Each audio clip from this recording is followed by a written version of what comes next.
général de 5 minutes est alloué au jury à la fin de la présentation. J'aimerais rappeler aux juges qu'au moins une question doit être posée lors de cette période. J'inviterai maintenant les juges à se présenter et ensuite vous pourrez débuter. Je partirai le chronomètre seulement lorsque vous débuterez la présentation. Merci. Bonjour à vous trois. Bonjour Michel Lessard, gestionnaire marketing et produits chez Voxco. Bonjour, Louis Descentes, propriétaire de Voxco. Enchanté. Dominique Sorcotte, homme d'affaires. François Houd, enseignant, et je vous invite à commencer. Bonjour, j'espère que vous allez bien, que vous avez passé un bon petit repas. On se présente en équipe KDP Stratagème. À ma droite, vous avez Philippe Simon-Martil, à ma gauche, Jay Lallard et moi-même, Karine Desgagnés. Juste avant de commencer, j'aimerais d'abord et avant tout remercier les juges qui sont ici présents pour écouter notre solution qu'on a proposée sur Voxco, ainsi que notre public qui nous suit partout en tournant 2016. Je voudrais par contre simplement leur mentionner un petit quelque chose, c'est que pour tout ce qui est autographe, photo, moment avec vous, ça va être s'il vous plaît par respect pour les juges après la période des questions. Merci Dave. Aujourd'hui, on va vous présenter votre compagnie. Notre menu midi, ce qu'on vous présente, la situation actuelle présentement, comment ça va. Notre mandat, avec ce qu'on doit faire, nos objectifs. Notre analyse FFOM, problématique, stratégie. Vous allez avoir une stratégie globale de sous-objectifs en même temps. Marketing mix avec nos 5 P. Par la suite, on va avoir un échéancier, un budget et une petite conclusion. Pour la situation actuelle, très simple, on enlève PowerPoint, on fait ça à l'ancienne. On procède un petit peu différemment aujourd'hui. On fait une petite cassure, on y va avec une dynamique de commercialisation de l'entreprise. En fait, qu'est-ce que c'est spécifiquement? C'est tout ce qui se passe par rapport au réseau de vente et distribution d'une compagnie. Donc, on va vous schématiser qu'est-ce qui se passe précisément chez Voxco. D'abord, Voxco, qui est-ce que c'est? C'est une compagnie qui fait des logiciels pour faire de la recherche de données et des enquêtes. Donc, ils ont commencé en 1976, puis ils roulent maintenant depuis aujourd'hui. Ils ont, en fait, ils couvrent un très grand marché. Ils ont l'Amérique du Nord, ils couvrent aussi l'Amérique latine, ils ont un partenariat là-bas. Ils sont en Europe et aussi, ils ont, ils sont aussi en Australie. Donc, Voxco, vous avez des solutions qui sont vraiment en fait, là, très faciles d'utilisation, qui sont vraiment super simples et efficaces. Donc, c'est fait pour qui? C'est pour les gens qui se basent dans la recherche de données directement. Donc, qui sont les clients de Voxco? Les quatre grands clients secteurs. On a 4 grandes industries. Donc, il y a d'abord et avant tout les compagnies qui s'occupent de faire de la recherche marketing. Donc, si on pense notamment à Numéris ou bien Cossette Communication. On a aussi les moyennes grandes entreprises, le côté corporatif. Ce côté-là est très important parce que c'est des entreprises qui ont un besoin en données et puis qui est quand même assez complexe, donc qui nécessite un logiciel pour le soutenir, avoir une bonne gestion et trouver les données pertinentes qu'on veut trouver. Et puis aussi, il y a les compagnies qui s'occupent de faire des études de marché, comme je l'avais déjà spécifié, les universités, évidemment. Donc, on a déjà comme clients les universités américaines, tous ceux qui font de la recherche, donc c'est un de nos clients. Et finalement, il y avait en quatrième une petite... Firme d'études sociales. Voilà, firme d'études sociales qui s'occupe de faire... Donc, comment est-ce qu'on distribue notre produit directement? On y va par un mode direct. Donc, on a les représentants qui s'occupent de aller voir les clients directement pour offrir les produits et services de Voxco.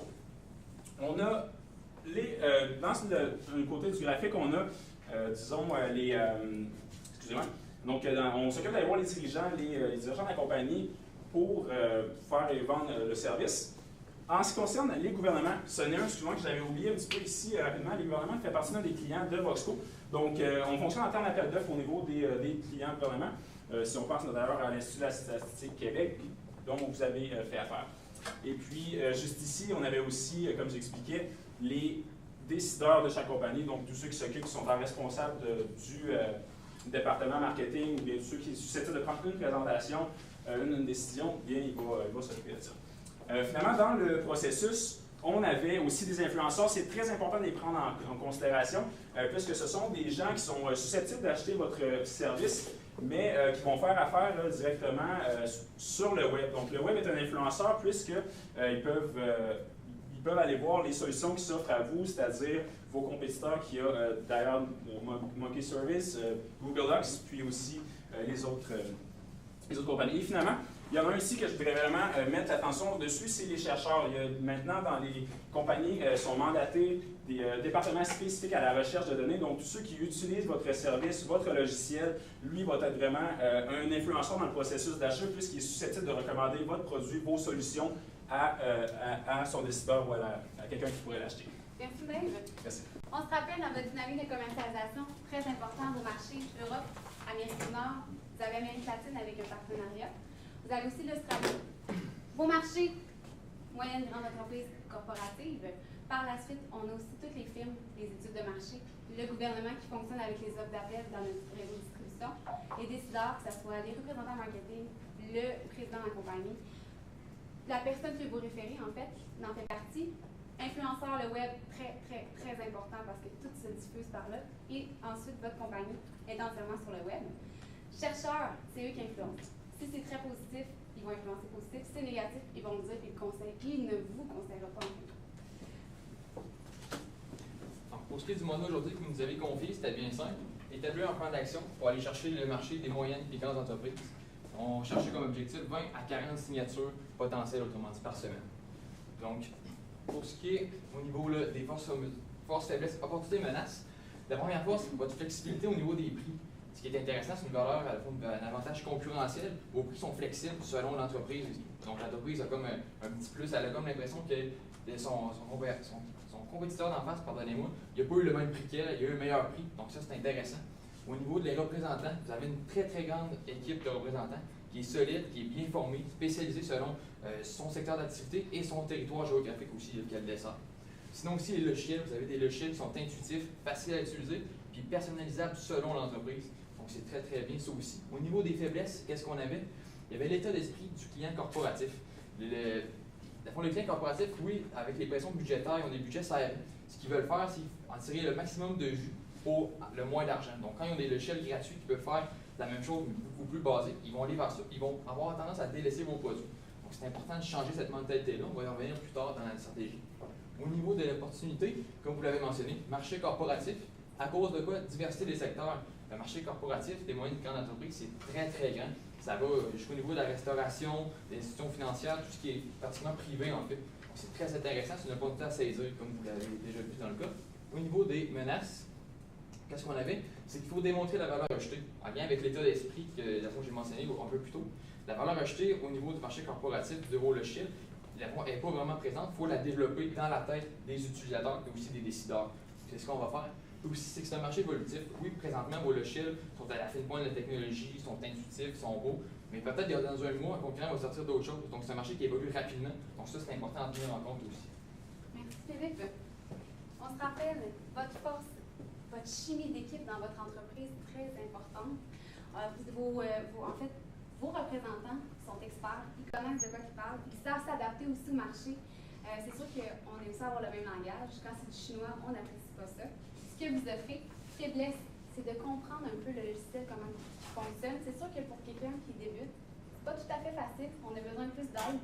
C'est d'emmener le client à travailler ça pour dire c'est facile d'utiliser ce logiciel-là. C'est un complément, c'est un plus-value.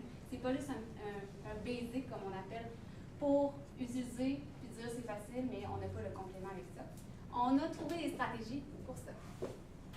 Notre problématique, c'est qu'on a trouvé concurrence très, très féroce, Internet, surtout ça. Il y en a de partout, on va voir de partout. Il y a des logiciels gratuits, faciles, les gens ils vont prendre la facilité. Les entreprises, ils ont un budget, c'est serré. Des fois, ils n'osent pas trop investir pour avoir un plus-value. Ils aiment aller dans l'économie. La cause, en fait, c'est la gratuité des concurrents. Comment compétitionner ça? C'est d'amener le consommateur à penser le produit, il est efficace, on a des représentants pour nous aider, on est soutenu et on le comprend.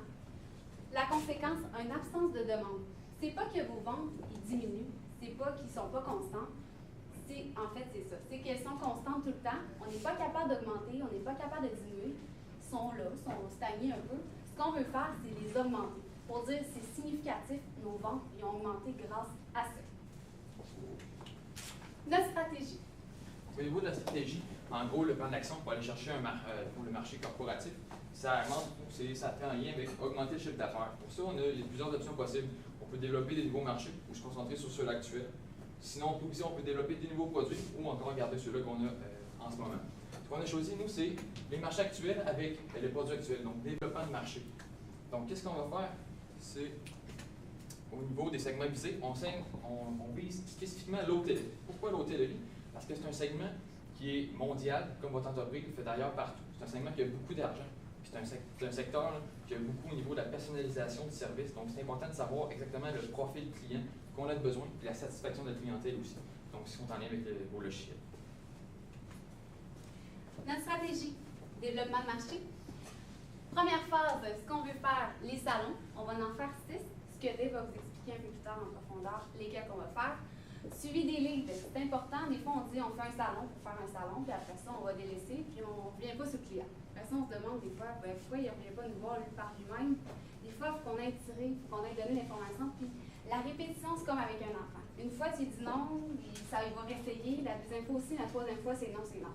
Un client, c'est à peu près le même principe. Plus on répète, plus il va s'en rappeler. Le démarchage, vu que l'hôtellerie, c'est un secteur que vous n'avez pas encore utilisé, on veut que vos représentants développent ce langage-là, qu'ils comprennent et qu'ils deviennent des experts parce que dans votre entreprise, c'est une de vos valeurs, une de vos missions, que votre équipe soit savie et qu'ils connaissent le sujet. Dans les salons, ce qu'on veut faire, on aimerait ça que les gens rentrent, vivent une expérience hôtel. Ce qu'on veut faire, c'est créer une ambiance avec un lit, des divans, contemporain, luxueux. On peut amener aussi une énergie plus positive de l'hôtel. Quand ils vont rentrer, il va y avoir des espèces de petits kiosques à l'intérieur d'activités avec des tablettes, des représentants, que eux, ce qu'ils vont faire, c'est qu'ils vont rentrer, ils vont aller voir un représentant et vont dire « J'aimerais ça essayer ». On va faire vivre cet événement-là. Le client va pouvoir tester, jouer avec la tablette, jouer avec le logiciel, pose des questions au moment même, pas dans 2 ans, là. Le représentant va être en mesure d'y répondre. Une autre section, ça va être plus type réponse. Il y a des gens qui sont là, ils rentrent, ils veulent l'information, se cultiver, ils ressortent. Eux autres, c'est ça qu'ils veulent. On a des représentants pour ça. Et les autres, c'est plus pour créer des lignes, faire des suivis, amener les clients à dire « Ah oui, parfait. Vous voulez un suivi? On vous envoie un représentant à nos frais, 1 heure. » Ce qu'on fait, c'est que le représentant se déplace dans la compagnie, amène un logiciel déjà préfait avec ses logos. Exemple, Normandin. Ce qu'on veut faire, c'est que Normandin, il arrive, il y a une image de ce que le logiciel est pour lui. Il y a une personnalisation de son logiciel. Par la suite, ce qu'il fait, c'est que oui, il y a une plateforme plus virtuelle pour lui, mais en même temps, le représentant il est là, pas juste pour donner de la formation, mais pour instruire le client, pour qu'il se pratique, qu'il apprenne aussi que malgré tout, vous allez être encore là, que vous pouvez se faire appeler, mais en même temps, on va leur donner un privilège que les autres n'auront pas. On va avoir un code qu'on leur donne. Ça peut créer une promotion, un mois gratuit. Ça peut être une promotion aussi de 5 si vous référez quelqu'un, on vous donne cette promotion-là. Ça crée en sorte que le client, quand il arrive, il commence, mais on y enlève son jouet tout de suite. Fait que là, il dit, ben là, j'ai commencé, j'ai eu un rabais, j'ai des privilèges, les prix sont flexibles, ben là, je ne suis pas pour pas continuer. Donc là, ça fait en sorte qu'on reste dans la tête du client. Le client va revenir, puis il va se dire, regarde, je vais te l'acheter parce que vous êtes tellement là, vous avez commencé, j'adore l'expérience, je veux la continuer. La phase 2, Hôtelia, que Philippe va vous expliquer. Au niveau d'Hôtelia, ça c'est le persona que vous avez demandé de créer. Hôtelia, c'est quoi? C'est une chaîne d'hôtels mondiale. Donc, ça peut être aussi moyen de grande entreprise, mais ça peut être autrement dit, là, les moyennes entreprises comme Normandin, qui sont en expansion au niveau national, provincial, puis aussi des grosses chaînes comme Hilton, Delta, la Route de ce monde. Pourquoi? C'est parce que c'est des chaînes qui sont axées sur la personnalisation, comme je l'ai mentionné plus tôt. Ils veulent faire sentir le client comme à la maison, mais en même temps, c'est pas tout à fait comme ça. C'est comme ça serait un niveau supérieur. Donc, nous, on veut vraiment tout que la campagne repose sur Hôtelia, comme Karen l'a mentionné. Dans les salons, quand vous allez arriver, ça va être comme un lobby d'hôtel, comme un hôtel, mais ça va être pas n'importe quel hôtel, ça va être l'hôtel Hôtelia, parce que ça va être l'hôtel de Hôtelia, c'est by Voxco. C'est à ce niveau-là.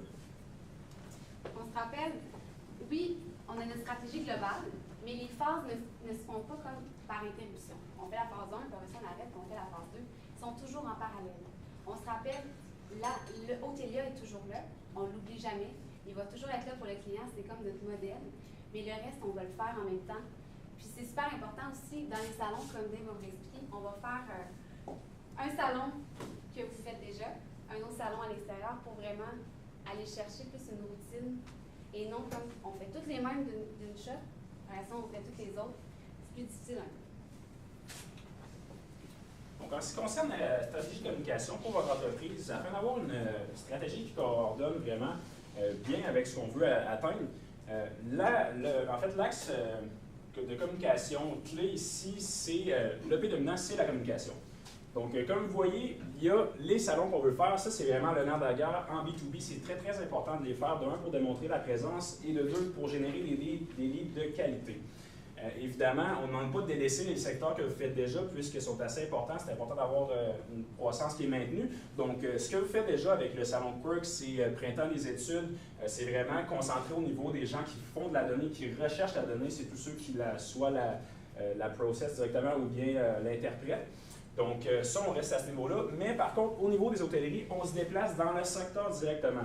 Pourquoi ça spécifiquement? C'est qu'on a noté un très grand besoin, que ce soit pour des enquêtes internes, savoir la satisfaction des consommateurs, tout ce qui se passe vraiment, là, le service, c'est vraiment très important en hôtellerie, les gens le disent beaucoup. Donc, on va se déplacer directement dans ces salons-là afin de prendre contact avec les gens, les décideurs directement, que ce soit les chaînes d'hôtels Sheraton, aussi on a Hilton, on a toutes les grandes chaînes américaines.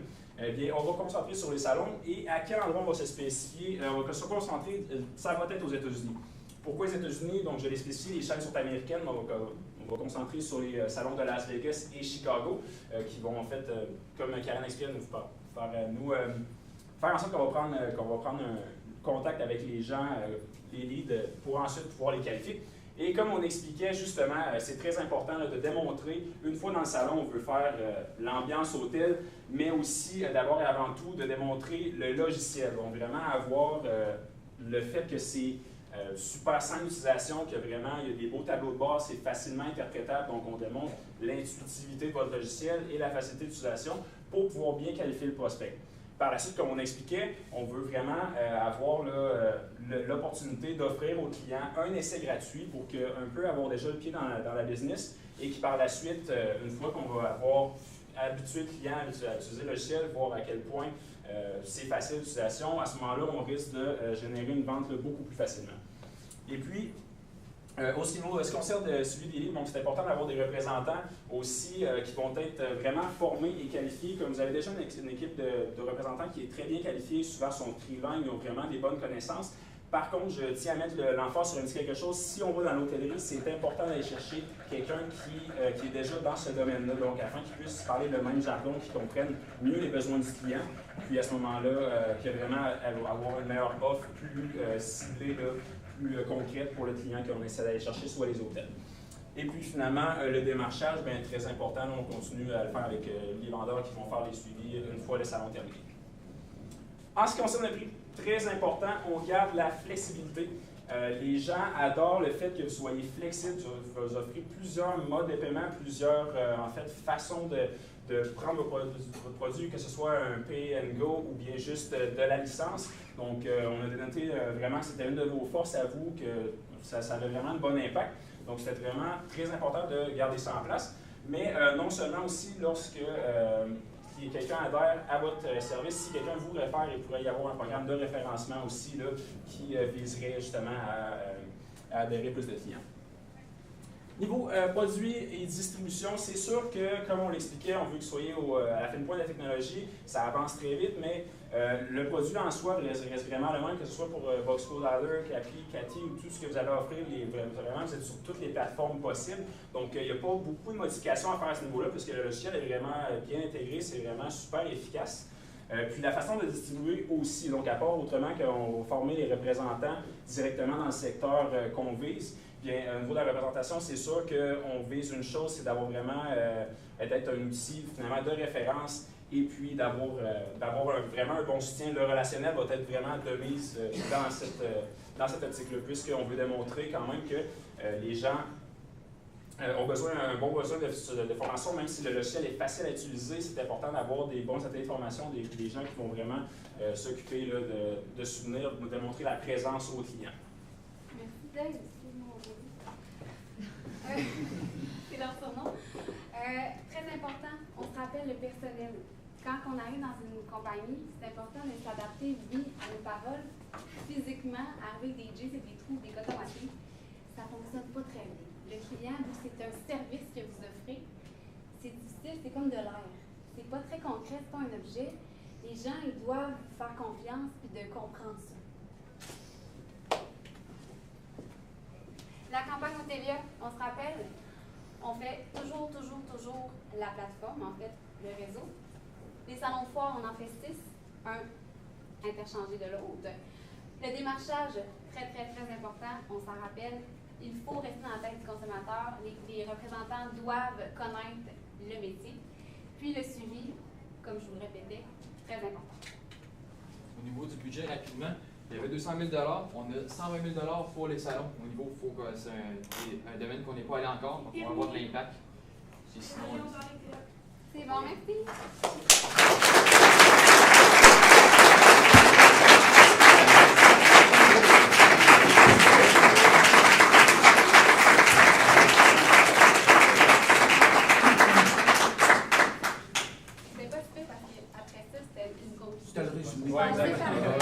C'est parfait, on a les feuilles sinon. Je tiens à vous féliciter pour la présentation. Vous avez vraiment eu une approche différente qu'on n'a pas vue aujourd'hui avec le bon vieux tableau. Félicitations pour l'initiative. Au niveau maintenant de la cible, je pense que l'hôtellerie, effectivement, ça peut être une cible intéressante à grande échelle. Donc, c'est définitivement une cible intéressante. Ma question, ma concern un petit peu, là on parle de 6 salons. Mais l'objectif, c'est de doubler nos leads qualifiés à toutes les semaines. Donc, comment est-ce qu'on fait? Là, on a 6 salons, on a 6 batchs, si vous voulez, de prospects qu'on va avoir, mais le reste du temps, comment on fait pour aller chercher ces leads-là à toutes les semaines? Mais en fait, en faisant les salons, nous, on dit à peu près aux 2 mois. Le temps de le faire, d'aller là. En envoyant des représentants aux compagnies, ce qui fait en sorte qu'on reste dans la tête, on crée des lignes. On va aussi faire du référencement. Le fait de donner des cartons et de donner des rabais pour le référencement, c'est très important. À Chicago, c'est les grosses compagnies, en fait, tout le monde va là. À Las Vegas aussi, très important. Ce qu'on fait, c'est, nous, ce qu'on disait tantôt, idéalement, aller chercher le gros pour qu'il se propage. Dans une compagnie, exemple, un franchisé, un coup que ça rentre en haut, c'est des filets et ça se propage. Donc ça, c'est très facile d'aller chercher de la clientèle. Le fait d'envoyer des représentants aussi, ça permet d'aider, de dire au monde, on vous soutient, c'est important. Oui, c'est d'acheter notre logiciel qui est pour augmenter nos ventes, mais en même temps, je me dis, en étant là, en étant présent, le client va être satisfait, puis c'est là qu'on propage. Surtout que vous êtes sur le web, c'est facile d'écrire un commentaire, même sur Facebook, les réseaux sociaux. Hey, j'ai adoré ça, essayez ça, où ça part. Des fois, de faire des pubs aussi de présentation, ça peut être totalement viral, comme ça peut être explicatif sur votre site. Donc, c'est vraiment dans les sites. Merci de la clarification. Puis une dernière chose, bon là, on a parlé beaucoup de l'hôtellerie. Est-ce que vous voyez d'autres segments similaires à celui-ci qui pourraient bien fonctionner encore dans l'optique d'avoir des leads, plus de leads que juste avec les leads? C'est officiel que si on parle d'un segment qui est similaire à l'hôtellerie, définitivement, je vais penser à la restauration puis aux entreprises de location de voitures. Si on passe à un des services notamment que vous offrez, Voice of the Customer, qui est très efficace puisque ça laisse l'option au client de laisser vraiment un bon commentaire effectif, puis que ça va se rendre directement à l'invitation, puis c'est tout à fait là, en fait, c'est privé, donc personne, c'est confidentiel finalement. Donc c'est un des segments que oui, on vise parce que tout ce qui est service, vraiment entreprise de service, c'est définitif qu'il faut aller vers là, puisqu'il y a une grande demande pour la donnée des études de marché. Très bon point. Et je vous laisse moi, je veux juste vous féliciter. D'abord, le tableau, je trouve ça le fun, lever un petit peu le panneau puis retomber au traditionnel, c'est apprécié. La cible, vous l'avez très bien ciblée. Otelia, c'est une très bonne idée. Vous avez eu beaucoup de créativité et vous êtes une très belle équipe. Merci. Merci beaucoup. Félicitations pour votre présentation. Il y a 2 trucs toutefois. Vous avez établi une stratégie, mais est-ce que vous aviez des objectifs clairs? Bien, c'est sûr que nous, en allant chercher un salon, c'est difficile de savoir à peu près le nombre de clients. Okay. En ayant des gros salons, c'est plus facile de dire, OK, s'il y a à peu près 100 000 personnes qui viennent, on est capable d'aller chercher comme un 5% facile parce que vous, c'est un logiciel qui s'adapte très bien. C'est pas juste l'hôtellerie, ça se peut qu'on ait des gens, comme Dave disait, là, en location de tour, ça se peut qu'on ait des gens en restauration. Donc, Donc là, on peut jouer avec ça. Si je peux ajouter un petit grain, devions augmenter justement les livres de vin par semaine. En faisant les salons, on est susceptible d'en générer beaucoup plus. Donc, si on le rapatrie par semaine, ça peut revenir à ce qu'on visait comme objectif. L'autre question, c'est en lien justement au nombre de leads. Est-ce que j'ai bien compris que vous demandiez à l'entreprise de se spécialiser, entre autres, dans le domaine de l'hôtellerie? Est-ce que vous avez été capable de qualifier le nombre de marchés potentiels? Avez-vous une idée? J'aimerais peut-être une petite clarification sur la question parce que oui, on se spécialise pour ce segment-là, l'hôtellerie, mais si on parle de marché potentiel, il y en a beaucoup plus que celui de l'hôtellerie. Mais lui de l'hôtellerie, avez-vous été capable de qualifier? Parce que je vous demandais à une entreprise, ou monsieur aussi, de se spécialiser dans un secteur, entre autres. Voilà. Est-ce que vous avez une idée, est-ce que ça vaut la peine financièrement parlant de se spécialiser dans ce secteur? On essaye en fait là, oui, c'est difficile à décrire à peu près la part de marché qu'on peut avoir parce que l'hôtellerie, en plus que vous êtes un peu partout, on peut dire bon, on va chercher cette part-là spécifique. Quand on va aller chercher Normandin, on peut tout aller chercher les franchisés. Donc, ça varie tellement d'un propriétaire à l'autre de comment on va le chercher. Merci beaucoup. Merci. Bravo encore.